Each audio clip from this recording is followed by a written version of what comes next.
I know. I mean, most, if not all, people know that you were a director, and I'm sure you still are. You never stopped being a creative naman, eh, di ba? So how did that start? I mean, coming from your family background, how did you get into that? Ano? It's so refreshing, John, no, to be asked these questions. Uh, so first of all, thank you, Mike, to those listening, no, or watching. I'm a good friend of John. I appreciate coffee and meals and good conversation. So thank you. I consider this a break, talking to you, talking to someone I like and I enjoy being with. Tulad nung sinabi ko kanina, I wish we were doing this physically. No, we can have Exactly. a coffee or a meal. Maybe in better times, you can invite me again. With enough vaccine, November 7, we'll be vaccinating 70% of our population. Wow. Wow. That's our target. If not, then before Christmas. So we'll have another appointment then. Yes, definitely. But how I got into it, believe it or not, growing up, my idol was Noli De Castro. No? So my dad was,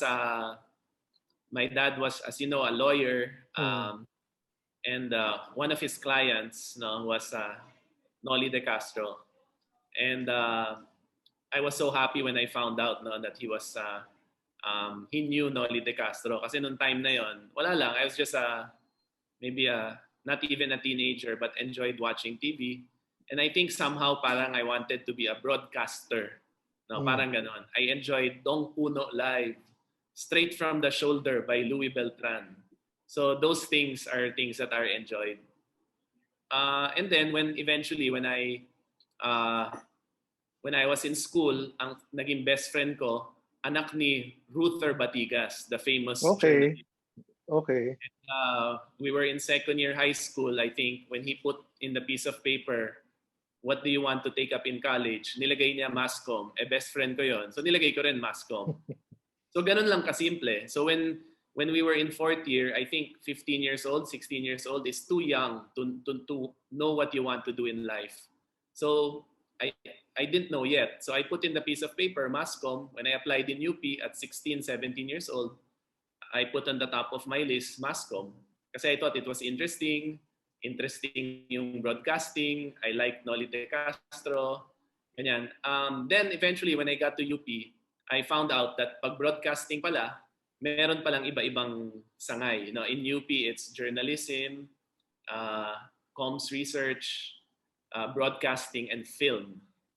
So yun, that parang blew my mind na pwede palang I can be a film student. Like pwede pala maging trabaho, pwede pala maging kurso, yung studying film.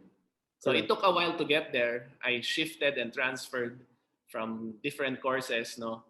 But eventually, I got to film. Tsaka I loved it. Kasi going to school meant watching movies. So yun, naintindihan ko talaga na yung lagi mong nababasa na, you do what you love. Because other people were reading books on statistics, books on history. Ako, I was watching movies. Correct. Pero I guess they love doing that too, no? Pero ako, I just thought it was such a blessing to be able to pursue what I love. So that's how I got into film. Okay. So you were Mayor, you were a film grad talaga. Yeah, UP Film. So maybe nung time namin, 90s yon. My student number is 94. So finished 99. And then after nun, sabi ng dad ko, he'll sponsor my schooling if I study immediately. Okay. Kasi gusto ko sana, kahit even when I finished film, hindi pa ako sigurado what I wanted to pursue. Advertising, pelikula, ganyan. So yun, he sponsored me. I studied naman in New York. In New York, film yung inaral ko. Okay. So this was in New York, the New York Film School. So I went to New York Film Academy. Yeah, New York Film Academy. NYU. I took night school nung time na yun. It's a 6-month course. So I took night school naman sa NYU. And then a few other short courses. Specialization naman. Mga cinematography, scriptwriting. And then mga more or less 2 years. And then bumalik ako sa Pilipinas. And then it was hard for me to break into the industry. I had interviews with ABS. My dream Mm. company was ABS. I had interviews with ABS, Star Cinema. I didn't get in. I didn't get a phone call. Pero my university, the University of the Philippines, called me up. If I was interested, they found out I got back. If I was interested to teach directing. Okay. So actually, yung first job ko was teaching. So I spent the next 4 or 5 years, even when I started working, I continued teaching. So my first job after film school was teaching directing in the University of the Philippines. Oh, nice. I didn't know that. I thought you jumped straight into production. So no, but you were doing production and you were doing teaching as well. Oo, pero ang ginawa ko, because I didn't want to pretend that I knew what I was doing, because I was 23 years old teaching film, ang ginawa ko, workshop style. So my directing class was like a workshop. Okay. Together, we'll develop a short story. Together, we'll write a script. Together, we'll shoot the movie. And Okay. then, parang workshop style. So all the students would help each other with their projects. They'd listen. At the end of the day, lahat kami may final output. And then, nag-develop na lang as the years went by, because eventually I got a job with GMA. My first Mm. job was Starstruck. No, Mm. Starstruck 1. That was my big break Yeah. in That was who was in Starstruck Batch 1? Sorry, I can't Starstruck remember. Batch 1. Ano yan, very proud ako dyan kasi all-star talaga yan. No? Oh. Nanggaling si Mark Heras, si Sina Rainier, Jenny Lynn. Sina Jenny Lynn Mercado, Mercado. Yeah. Yasmin Curdy, even sina Christine Reyes, Katrina Mm. Halili, a lot of yung naging staple of the next few years of GMA came from Yeah. Starstruck. And yung Starstruck, part of it was really from the GMA team. So when they hired me, they already had a workshop for Starstruck, the series. Pero a chunk of it also came from yung pitch ko dun sa boss namin at that time, si Ma'am Wilma Galvante. Kaya ako ginawang director ng Starstruck. Okay. I had a concept, and it was actually an article in the Inquirer. So I would write as a teacher. I would write for the Inquirer and the Philippine Star.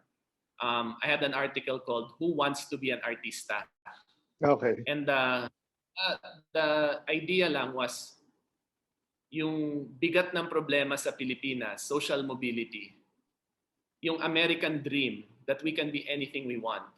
In the Philippines, gusto natin mag-artista kasi parang yun na lang yung oportunidad natin umangat yung buhay. So, that article I wrote called "Who Wants to Be an Artista," later on, I developed into a reality show na mirrors what it's like maging artista. So sa first week, ano ba importante? Sa Pilipinas, usually ang importante, kung ano muna itsura mo eh. So yung first week, look, over, ganyan. Second, pagkatapos nun, performance, so singing. Third week, dancing. Fourth week, acting, etc. So parang ang concept niya is when you finish Starstruck, isa ka ng Pilipinong artista. And that means it's somebody who can model, who can dance, who can sing, who can act. So that was my first big break. I was 25 years old when I did my first year Starstruck. And I owe that almost completely talaga to GMA. And my manager then was Ronnie Henares, no? The famous director manager. Because I couldn't believe they would make... I applied as a writer, no? I applied as a writer, not as a director. But they took you in as a director. Yes. I gave my sample scripts. Then I gave the concept paper for Who Wants to Be an Artista. And then nakita nila, nagtuturo ako ng directing. But I was applying as a writer. And then, they gave me a chance. And I became that was the start of my being a director. Pero galing ha. I mean, that's so interesting. I didn't know that part of your story. Kasi nga, I think I forgot it also. Nobody asks me these questions. Yun nga yung masarap na kwentuhan eh. Kasi I remember Starstruck as well, di ba? Parang, kasi nga in being a guy from advertising, I spent over 20 years in advertising. I always had to be on the ground watching out for these shows, and then I needed to look for artistas for endorsers, ganyan, di ba? And just look at, and me being a co-creative like you, like many, or if not all creatives. You just need to consume all of these things, di ba, around you para you maintain your creativity. But I remember that really well kasi nga it was one of the first in Philippine television na parang reality show based yung format di ba nung development ng ano ba yung artista.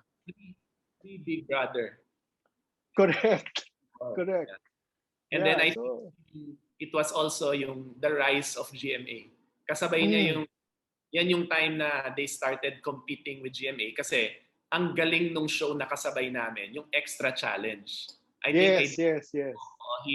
He elevated naman yung Extra Challenge. So back to back yun, Extra Challenge and Starstruck. That was parang the niche that GMA started. And then a little bit after that, a few months after that, Mulawin. I don't know if you remember. Correct. Yeah. So important, magandang period in Philippine television. Kasi yun yung nagkaroon ng rivalry. It was such a rich period, I feel like, in Philippine television, diba? The writing, doon na nag-start yung napapansin naman, ang ganda na nung pagkakasulat, not your typical, diba? I mean, not to belittle previous creative work na Pinoy, but this was parang taking on a more, how do you say it, a more polished way of writing, even the production was elevated, diba? Soon after that kasi yung ABS naman, they had Spirits, yung Spirits ni Chito Ronyo. So it was an interesting period. Tama ka. Pero ito, Mayor and Direk. Sige, Mayor/Direk. Total, nandito tayo sa topic na to. Pero yung kasi team ko calls me Direk ha. So okay lang na. Okay. So UP grad, UP film grad, and I have quite a number of friends also who graduated from there, who went into advertising, directing naman. And then New York, New York Film Academy, you got all of this education, you were exposed to the Western way of doing things, etc. Coming back to the Philippines, and I've had a few friends who also went to New York and to London to study film, and when they get to Manila, some of them, merong konting disappointment kasi parang you're exposed to, so much professionalism and the higher level of production and doing things, script writing, diba, and storytelling. When you get to the Philippines, parang, okay, I mean, am I too sophisticated for this market, diba? So I just want to get into that. How did you feel, right? Kasi UP grad, tapos New York, tapos pagbalik mo dito, you're taken in by GMA to direct, a reality talent show, di ba? How did that play in your head? I love that question because it was such a difficult period in my life na akala ko ang galing ko, pero no one was hiring me. And I think it's until I got over it na hindi ako magaling. Marami tayong magaling. Lahat tayo magaling. Is I think when finally I really embraced that I can be part of this industry. Pagdating ko, I think I studied 4 years in UP, 2 years abroad. Akala ko ang dami kong alam na hindi alam ng iba. And maybe that played a part na 2 to 3 years, hindi rin ako nakakuha ng trabaho. No, I didn't get a good job. I was offered a few positions, pero sabi ko, hindi, kaya ko na mag-direct eh. Ang teacher ko, teacher ng cinematographer ng Godfather, si Gordon Willis. Sabi ko, yung producer teacher ko, producer ng Hunt for Red October. Yung sabi ko, napapanood nyo lang to eh. Ako, naging teacher ko yung mga to. Mga classmates ko pumunta ng Hollywood. But I realized over the years na ang daming magaling working in the industry. Ang daming magaling. And when I became part of the industry and when I started teaching side by side, alam mo ginagawa ko sa UP? Ini-invite ko yung mga direktor ng telenovela at mga writers na minsan pag estudyante ka, sabi mo, bakit pa ulit-ulit? Bakit parang walang sense? When my students talk to these directors and talk to these writers, they realize how brilliant these industry people are. And maybe it's the same with advertising. Diba? Na minsan, kaya ganito yung ginagawa natin. Because meron tayong gustong tumbukin. We make telenovelas a certain way. But if you tell us to do what we want, there are other things that we also want to do. So it's not an excuse. But I've met some of the most brilliant writers and filmmakers in the industry. No, they're not hiding somewhere undiscovered. They're there, but they're doing things based on what they need to do because yun yung hinahanap ng market. Even some of our award-winning directors, no, they were not recognized until they got the opportunity to do their own independent films or they found a producer who believes in them. Saan ka galing? Yung pala 10 years na nagdidirect ng soap opera, 10 years na production designer, no, 10 years na assistant director sa advertising. So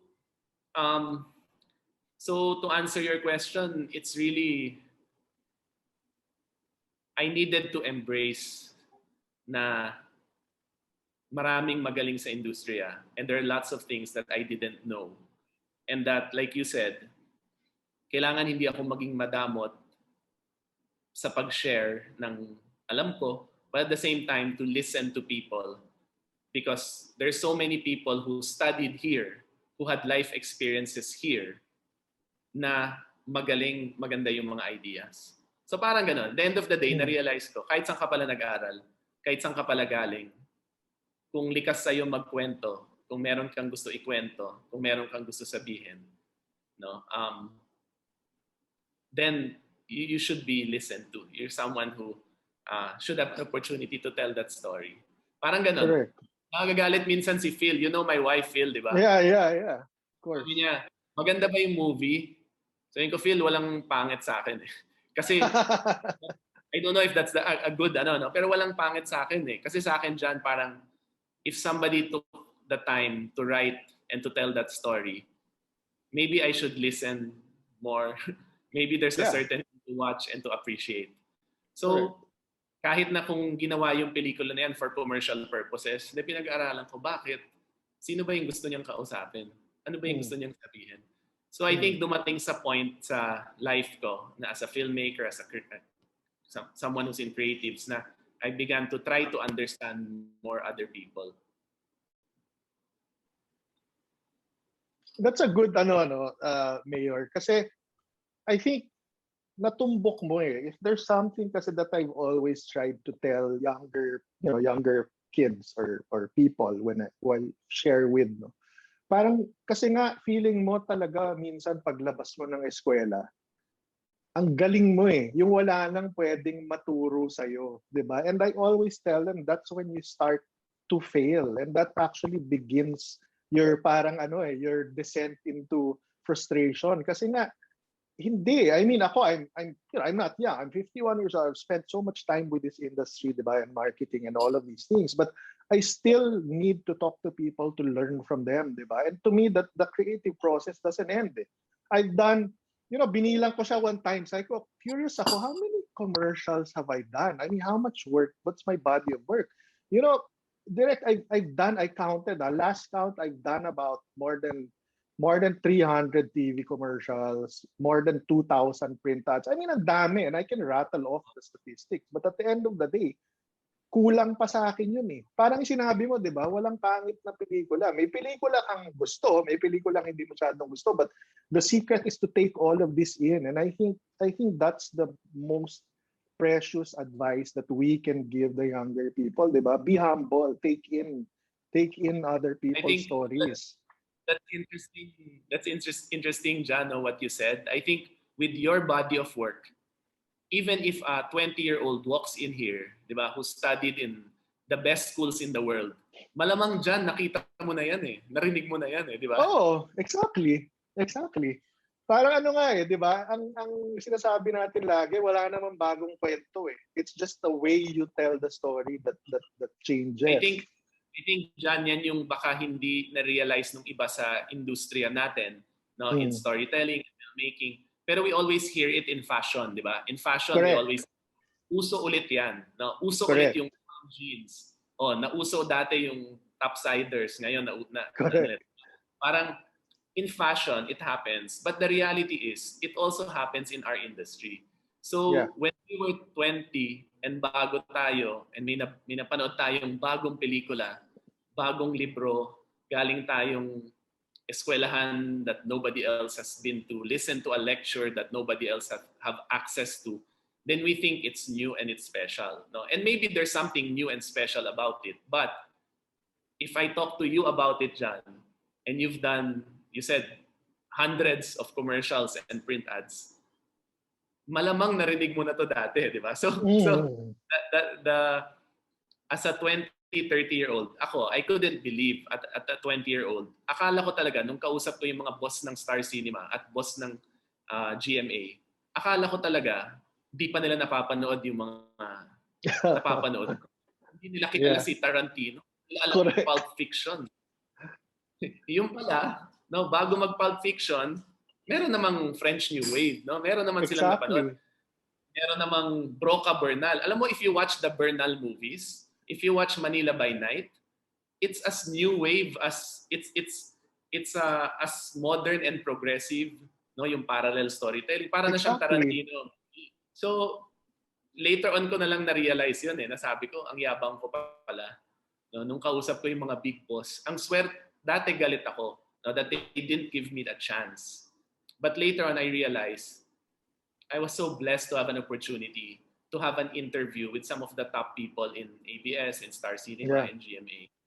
Yeah. And I wish I was a little bit more humble and I understood that hindi man nakaaral or hindi man nabasa o hindi man formal na nakapag-aral yung ibang mga direktor. Kasi noong araw wala namang film school Mm. No? UP was one of the first. Now there's a lot more. But anyone can have any kind of background. No, you can be a lawyer, you can be a doctor, an engineer, you can be a college dropout and be the most brilliant storyteller. I'm sure maybe those stories are more common in advertising, no? Na you can come from anywhere, no? Pero kung magaling Correct. ka sa kwento, it's still Correct. special. Yeah. I mean, I guess yun nga the first point I think, and which we agree on completely, is humility. I think it all starts from there. Whether or not you're in creative, you're in film, in public service, diba? If you don't have the humility kasi to learn from people and listen to people, then I think that's where I mean, it's unfortunate, diba? I mean that there are people like that, but I guess by us sharing these things, especially with students, and the younger generations, so that's something that hopefully they pick up. Especially now, kasi masyado nang mabilis, di ba? It's really the I want generation Parang they think na, kaya ko na yan paglabas ko. Ano naman, everything's online, etc. But, embracing that learning experience, I think, is one of the most important things. So thanks for sharing that part of your your life, Direk. Sana hindi pa tapos, 'di ba? I'm sure we'd still love to see what kind of storytelling and and in that format you'll bring. I hope so too. No, I hope so too. I'm dreaming So of making a movie series yeah. one day, Sir So John.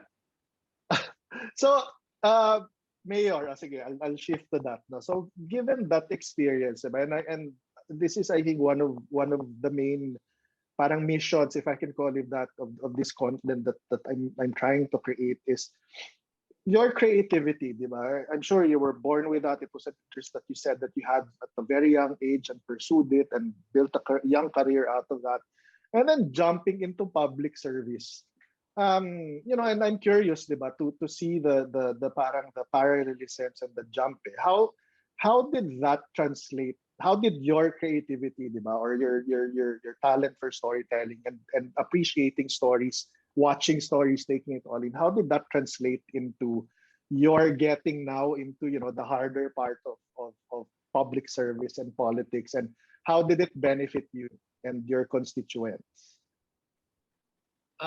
Well, Sak and personally, it felt seamless. It felt seamless. Only because, like, part of my day one when I was teaching film is I tell my students na platform lang to. So I go around the room and I ask them, what do you love? What are you passionate about? What do you care about? Movies. What about movies? No? what stories do you want to tell? Because at the end of the day, yung pagkwento, yung pelikula, whether it's a short film, whether it's a commercial, whether it's a telenovela, it's a series, whether it's a short story, you want to tell something. You want to share something. You want to ask something. Okay lang yun sa akin. It's a question. You want to ask something. You want to reach out to people. You want to tell a story about something. So yung una kong tanong, what are you passionate about? Because what we're going to learn, yung filmmaking, the language of film, telling stories, it will help you have a platform for the things you believe in. No? But at the end of the day, it's just a platform. If you don't believe in anything, ano yung kukwento mo? Correct. So, ako, very early on, alam ko na I wanted to talk about people's lives, how to make it better, what are the problems in society, in government. Hindi ko sinasabing may solusyon ako, wala akong solusyon. But yung teacher ko, no, the late Hami Soto, would play us movies of yung Broca Bernal. It always talk about society. No? Hindi lagi may solusyon, but it gave me it was a window into how people live their lives, what their problems were, sino yung mga nagbibigay ng problema sa buhay nila, no? Minsan gobyerno, minsan sarili nila. And it just opened my eyes na yung ginagawa pala nung daddy ko, who was a lawyer, and then eventually became a public servant, a senator. And then yung ginagawa ng mommy ko, which was an art teacher. My mom taught art for students. And her only sister naman was a full-time artist in Michigan, in Ann Arbor. No?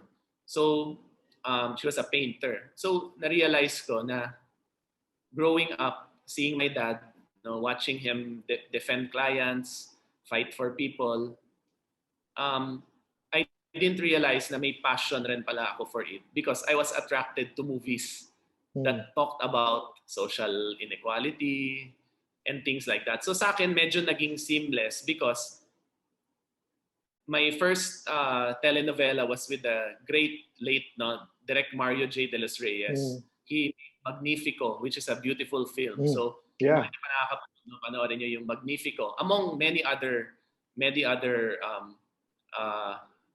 films. Pero we did a project called Anghel na Walang Langit. It was about street children.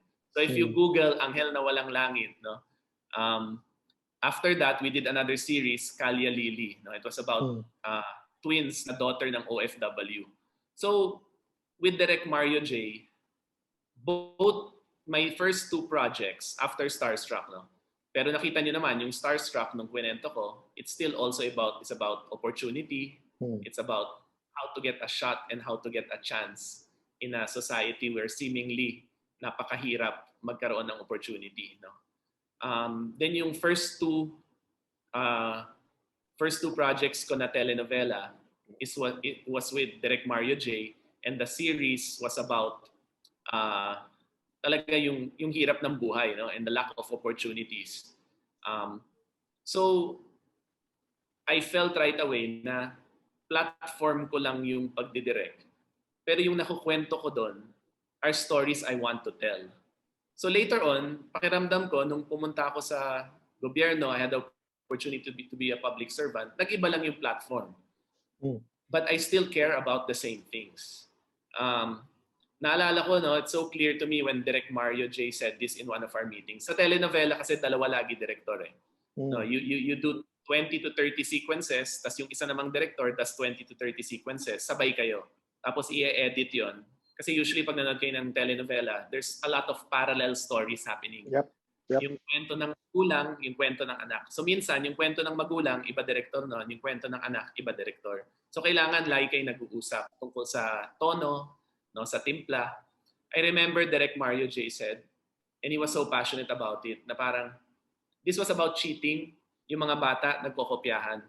Okay. Tapos nun, sa meeting namin, he was so passionate na sabi niya, gusto ko pagkatapos to ipalabas, ayaw na mangopya ng mga bata. Alam to, na alam nila, hindi dapat sila mangopya.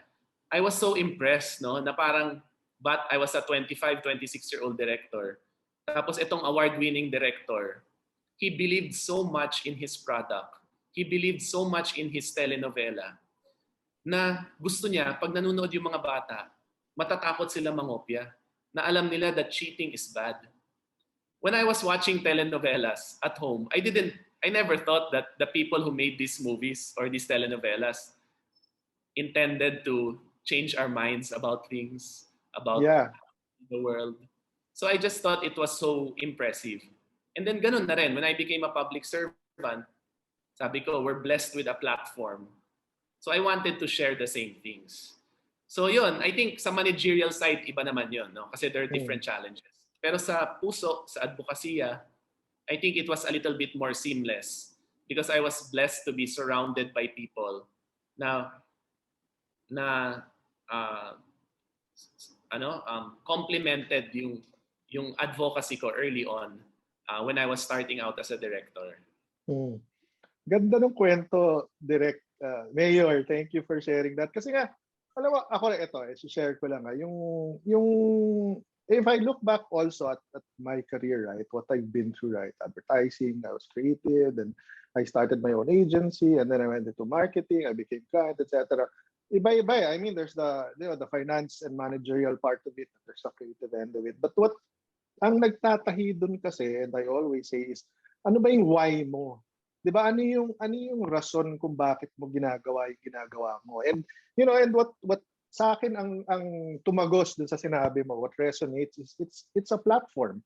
The platform changes, but then your ideas and who you are as a person and your values and what your why is, ano ba yung rason kung bakit ka bumabangon every morning, has to apply to any platform eh. Kasi nga, ano yan eh, I mean, it's iba-iba yung gusto mo mangyari, pero kung sino ka, hindi nagbabago yun eh, di ba? And I think I see, I see that super clear with what you're saying, with how you approach your shift from film and TV production to governance, etc. And it shows and hindi ko lang sinasabi to dahil kaharap kita ngayon, Mayor, and magkaibigan tayo, di ba? But it shows di ba? Even especially now, when COVID happened, tatalo na ako dito sa COVID muna. Di ba? I think what people appreciate, especially in Taguig, ako, I'm a proud 17-year Taguig resident, di ba? And then, lagi kong pinagmamalaki yung ano natin, yung ating city, di ba? And all of that. And I think what most people tell me, what they share back is, alam mo, parang sobrang parang napaka-creative ng approach to governance, di ba? Ito na lang, yung vaccination hubs natin, di ba? Parang, who would have thought that in 15-20 minutes tapos yung vaccination ng isang tao, di ba? And then who would have thought that people from around kunyari BGC na lang, or people from where the other from Lakeshore, di ba, or Vista Mall, you can just walk and get vaccinated and go home safely. So I see a lot of creativity in terms of the solutions that the city brings. Is that something that you also try to parang influence your team to do so? Do you surround yourself with people who also think creatively, or do you parang have to push people? Halika, isip tayo ng ibang paraan, di ba? Well, before I answer that, I'd like to acknowledge you being one of our original barangay Bonifacio citizens. I think soon after Fort Bonifacio was privatized at nagsimula yung BGC, or Fort Bonifacio, you've been here. So 17 years. Wow. Yep. I think witness ka sa transformation ng city natin, di ba? From a place na middle of nowhere to ngayon the center of everything, di ba? Ganun ka simple, yung ano natin. And I think it goes back to yung sinabi mo, yung you need to know why. Sa amin walang conscious effort to tap into creativity, but there's a conscious effort in every meeting, in every presentation. Why are we doing this? So, vaccination. Why? Naalala ko yung teacher ko dati sa film school, Tinatanong lagi kami, what's it about? It's a man trying to get a job. What's it about? He wants to feed his family. What's it about? Naiinis na ako kasi sinasagot ko yung tanong niya, pero he keeps asking me what's it about. Yung pala, Correct. gusto niya malaman yung deeper meaning, yung why, yung tinatanong mo. So yung vaccination, yes, no, it's keeping us free from COVID. I think most people stop there. Pero why? Why? Diba? Because we want to feel safe. Because we want our families to feel safe. Why? Diba? So sa amin, when we keep asking the questions why, nadadagdagan yung gusto naming gawin. No? Kung bakuna lang to, pwede yan kahit saan. Monoblock lang yan sa likod ng isang building. But if you keep asking why, we want a better life for everyone. We want to give hope and inspiration in the midst of the pandemic. Then, nabubuo yung, teka, let's do it in a nice place. Teka, let's pay special attention to how the citizens feel. Teka, let's put some music para inspirado. Teka, let's tell people to put a smile. Kasi hindi natin alam kailan matatapos yung pandemic eh. So that paglabas nila, hindi lang sila nabakunahan. They're inspired. Why? Kasi ang tao walang tiwala sa gobyerno eh. So, anong magagawa nito? It will help give us confidence na, the private sector, our citizens, can trust government. So, ang daming why. And we do this with everything we do. Testing, very early on. Up to now, we're the only government entity, LGU or national, that does drive-through testing. So ganun din yung tinanong namin. Why? Because we want it to be more convenient. We want people to be tested. But then, why do you want people to be tested? So then, when you compound the questions na why, nabubuo yung mga programa natin. So eventually, now in Taguig, I think we have the most accessible testing because we have 3 drive-through tests na madali punta. Pero at the same time, yun yung sexy yun yung maganda tingnan. Pero at the same time, we're the only city na every health center does testing. So, if the why is gusto lang natin magka-drive-through, para maganda tingnan, para ma-headlines, para ma-news, we'll stop there. Correct. Pero yung why kasi nung drive-through is that yung mga residente natin dito sa BGC, they don't have access to the health center.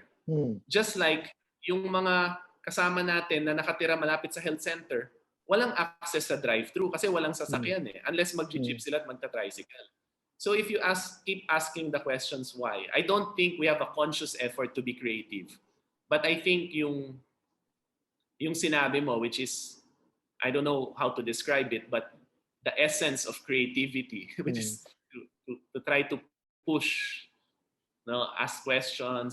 I think we try to apply it to governance. I don't know kung na-explain ko, Sir John, pero that's the best. Hindi, tama siya, Mayor eh. Kasi nga, again, yun yung talagang essence ng paglilikha, 'di ba? Ng pagiging creative eh. Hindi ka titigil hangga't na tumbok mo yung talagang rason kasi nandun yung kwento eh. Nandun sa rason. So, 'di ba, like ito case in point, right? And again, I'm not pandering to you because we're friends or I'm in front of you, but I think I won't say we're the only, but I think we're blessed to live in a city that reaps the benefits of the governance sa bawat sulok eh. Kasi hindi iba yung, alam mo, nakikita ko, I follow the Taguig content and I talk to people, di ba? Hindi iba yung pakiramdam ng tao na taga BGC, yung pakiramdam ng tao na nasa Taguig proper na town, di ba? Na parang, uy, inaalagaan kami, may pag-asa. And I think that to me, that is the gift that creative people should give, especially in this time. It's really creating pockets of hope for people, di ba? Na parang, Ito, kwento ko sa iyo, Mayor. Ako, SM Ora, ako binakunahan. So I got in, and I'm really paranoid. Hindi kami lumalabas kasi I have comorbidity. So when I got there, sabi ko, baka matagal to, di ba? I've heard stories eh. Pagpasok ko, the concern of everyone in the vaccination center was so real, was so authentic. Now, sir, like gawin na natin to para you get to the next station, di ba? Then when you get to the next station, someone's there to take care of you, and pagtapos mong bakunahan, may lalapit sa iyo na, sir, okay ka lang ba, di ba? Yung are you feeling okay, etc. And then even dun sa dulo, when I finished, hindi showbiz eh. Di ba? Ironically, hindi siya showbiz kasi even dun sa pagpicture, tinanong pa ako nung guard. Sabi niya, sir, okay lang bang magpa-picture kayo or okay lang kasi na hindi naman, di ba? Hindi, it wasn't for show. But I told her, akin na, kunan mo ako ng picture because I want to share the experience with people. And I felt that it was so consistent kasi with the way our city has been. It's really parang, as you said, di ba? When you have a good experience, it gives you hope. And I think that's what people are so thirsty for now, di ba? And I hopefully more and more people experience that, within our city. I love hearing your story. Thanks John, no? Thank you. I appreciate it. Parang ano yan, ninanamnam ko lahat ng sa lahat ng good stories, no? Because you can't avoid but really have a lot of one of my mentors, no, Tito Greg Garcia. You know Tito Greg, Of course. legend Yeah. in that advertising industry. He always tells us, alam mo Lino, yung most citizens will only have an encounter with government, dalawa, police o city hall. Sabi niya, so either they will file something, they have a problem, they were accosted by the police, or meron silang kailangan sa city hall. And that's usually a bad experience. Correct. So I love hearing good stories of not just with Taguig, pero kahit anong experience ng tao sa gobyerno na maganda. Because I agree with you, at the end of the day, kaya natin buhatin yung sarili nating mga bangko, especially the private sector. There are few things na gobyerno lang may kaya. Most of the time, government just has to get out of the way. But the few things that we need to do, we should do it well so that we inspire and we give hope. And I think particularly dito sa pandemic, I think at the end of the day, madami sa mga kailangan natin gawin to keep us safe. It's something that the citizen can do. No? Hindi ko pinapasa yung problema, no? But we know that if we wear our mask, wear our shield, keep our distance, we can keep safe. Pero pag nakita mo na palpak yung gobyerno, yung mismong gobyerno hindi sumusunod, yung mga dapat ginagawa nila, hindi nila magagawa ng tama, bakit ka susunod? So I agree with you. At the end of the day, we need to do a better job, lahat kami. But I think we need to also focus on giving people inspiration and hope by doing the little things that is assigned to us, by trying to do it well. And lastly lang, I don't want to take all the credit because I think something to bring it back to show business, something that talagang ingrained sa akin, and I think sa'yo rin, makikinig ka sa director mo eh. Makikinig ka sa cinematographer mo. Kahit anong galing nung director at cinematographer, pag may suggestion yung production designer na maganda, susundin niya. Ako, I've gotten suggestions from my gaffer, I've gotten suggestions from my utility, no, yung taga-timpla ng kape, taga-kuha ng pagkain. Kasi ang ganda ng ideas nila. And I think working in a set, that's how it works. Sometimes the photographer has a great idea. Sometimes the set man. Minsan nakikipagkwentuhan lang ako sa may-ari ng bahay. No, nanonood lang siya. May maganda siyang idea. Minsan it's the actor. Minsan magaling yung artista mo, yung ka-eksena niya na baguhan, may magandang ginawa that elicits a good reaction. So I think something that I've learned really in the industry is that you need to listen to people, and there's no monopoly of good ideas. And if it's about lighting, you listen to your cinematographer. No? Correct. Siya yung may alam eh. So siya may alam. And kahit anong basa ko sa character, kung magaling yung artista ko, mas kilala ng artista ko yan. Dahil sinapuso niya na yung character niya eh. So when you want to ask something about the character and you trust your actor, you talk to them. So tingin ko, kami dito, tayo in Taguig, that's how it's been, no? I think um, we listen to our experts, we listen to our doctors. But when it comes to vaccination, nung namimili kami ng location, I listen to the executives of SM Aura. I Yeah, listen to the good people at FBDC and Ayala. Our Kapitan, Cap George Bocobo, nagtanong ako correct. saan pumunta, saan accessible, ano yung convenient sa mga tao. So I think it's really listening to everyone. And particularly in Taguig, yung trust and cooperation of the private sector and also our citizens is so important. And I think that's key talaga. Yung cooperation natin. Last Jano, we were actually case number 4. I don't know if you remember, but March 7 yata 2020, case number 4. And case number 4 in Taguig went to the mall, watched a movie, went to a local Yeah, gym. I remember that. I remember that. Because of us working together, we prevented BGC and Taguig from becoming an epicenter. Siguro Yeah. you've seen the map, no? Hanggang ngayon, ang baba ng kaso natin compared to many cities, no? But we were actually at the verge of becoming an epicenter. Because napaka-dense nung BGC. Ang daming nakatira dito. At dito yung mga unang kaso. But because of, just like the citizen can be the source of a spread, they can also be the source of containment. So I think that's what happened. Naging masunurin tayo lahat, nagtulungan tayo lahat. And it's one of the reasons why I think we can really be one of the communities, one of the cities that can help lead towards a new normal. And that's not because of government. That's because of us and what we're doing together. Correct. Correct. Oo, kasi naalala ko yun, Mayor. I mean, just to maybe wrap up yung kwentuhan natin. Naalala ko yun eh. Kasi we were messaging the early days of the pandemic. Yes. If you remember, di ba? Sabi ko, guguluhin ko si Mayor kasi parang ako mismo, I noticed some people violating and then, I told you I needed help, ganyan. And I think, I think to the credit of our city, right? Taguig, BGC, di ba? I mean, it's really for people who love the city kasi, you will do what you can do to help, di ba? Hindi naman kasi pwedeng iasa lang lahat sa gobyerno, iasa lahat dun sa administration, etc., di ba? So, I remember that completely.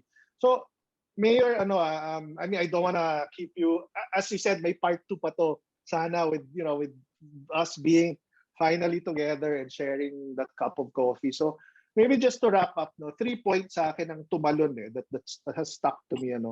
Number 1, it's this idea of humility, diba? Which I think we talked about and we share. It's being humble enough to listen to other people, to share what you have, etc., and just to take everything in. The second one is yung very clear lang tayo dapat dun sa ano ba yung why natin. Just keep asking, why am I doing this? Why do I feel this way? Why do I want to act this way, etc. And then the third point that you raised, yung sinabi mo is listening to people, diba? Learning from people. Learning, hindi ka namimili na ito lang papakinggan ko kasi mukha siya matalino, di ba? Me, some of the best stories I've done for commercials, it came from, as you said, yung crew. Ano ba yun? Di ba minsan nagkakape lang kayo, yung ganda ng kwento na yun, gagawin kong commercial yan sa sunod, di ba? So I think if there's something that we can leave to the younger generation, it's those 3 points. And I want to end with this lang, Mayor, Direk. Sige, put on your director's hat. 1 taon na tong pelikula natin nung COVID. 1 taon na to di ba? Napakaraming kwento. There's so many trials and now we're seeing, di ba, parang relief and hope. How do you see this? What's the next parang part or what's the next chapter of this movie that we're in the next coming months or years? Sa akin, John, without a doubt, it's bouncing back stronger, bouncing back better, realizing that only by working together can really forge parang a new future. No? It sounds like a tagline, slogan. Pero one thing that this pandemic really taught us, yung lagi nating nababasa, di ba? Until everyone is safe, no one is safe. What have we been talking about ba in our society, di ba? Yung ang mayaman, ang mahirap, iba ang protection sa mayaman, iba ang protection sa mahirap. Iba ang opportunity sa isang sektor, iba ang opportunity sa ibang sektor. I think yung silver lining nito lahat, ideally, hopefully, is that we begin to realize that really by working together, trusting each other, of course, we need to earn the people's trust. People in government need to earn people's trust. But I think something that this pandemic has really brought out is it's brought out the worst in people to some, no, but for the most part it's brought about the best in people. I'm praying and I'm hoping that it really comes together to be able to help forge a new future for our country. Yun yung prayer ko. The last few years, everybody's been talking about yung ano natin, no, yung sustained growth, yung sustained 7-8% GDP. Pero tayo, alam natin something's wrong. Di ba? Alam natin na hindi nagkakasundo. Alam natin na kahit 80-90% ang presidente, alam natin in our society, there's resistance. Alam natin na may konting problema. So maybe I'm hoping and I'm praying that this becomes an opportunity for government, for the private sector, for our citizens to start trusting each other more, believing each other more. But that's my hope and that's my prayer. For what the future holds, I'm quite confident that this will end soon. No? But yung ending na iniisip natin, baka iba-iba. No? Baka akala ng iba yung ending natin would be February 2020, nung wala pang mask, wala pang shield, wala pang distance. I think yung ending nito is us being a more resilient society. Because after COVID, after disease, there's going to be climate change, there's going to be other challenges that our kids, we will all be facing. So I think this will prepare us for a better future, but it will also tell us that we need to start worrying about the real problems and not worry about fighting each other. So yun yung hope ko and yun yung prayer ko. There's so many problems, no? Solid waste management is such a big issue, no? Climate change, the water's rising, no? And there's a lot of low-lying areas in Metro Manila. Ibang problema pa yun, no? Iba pang pag-uusapan. But I think just like COVID, if we come together, trust each other, listen to each other, we can overcome it. But I'm quite confident that the end is near, especially if people start really trusting vaccination. So siguro last lang dyan is really please help us encourage more people to be vaccinated. No? If you're in a household that you have a senior or someone with comorbidities that isn't vaccinated yet, please encourage them. And yung comorbidity, wala ho sa itsura yon. You can go to the gym and run every day. But if you have a comorbidity that's listed in the DOH algorithm, the COVID will attack you. The COVID will hospitalize you. So if you have a comorbidity, it's your responsibility to be vaccinated. So I hope that's clear lang to everyone. Bata, malakas katawan, kung meron kayong comorbidity, kailangan ho magpabakuna kayo because it's your responsibility to society. Yun lang dyan. Sorry, napahaba. Hindi, bitin na bitin nga ako, Mayor. Pero again, that gives us the opportunity. I hope, if you have time in the future to do this again. Napakasayang kwentuhan. I hope it was refreshing for you. Yes. Di ba? Para magbalik tanaw and to talk about it. Thank you on behalf of anyone who will have the privilege to watch this. Thank you for sharing your thoughts, your heart, and yung dinescribe mong pelikula, Mayor. I hope that movie will come to life soon. I mean, sooner than we're praying for. So, maraming salamat. It's been an honor. It's been an honor talking to you. Thank you, John. Thank you. Regards and love to the family. Yes, sa inyo rin, to Phil and the kids. I'll see you, Mayor. See you soon, John. Thank you. Maraming salamat. Bye-bye. Bye.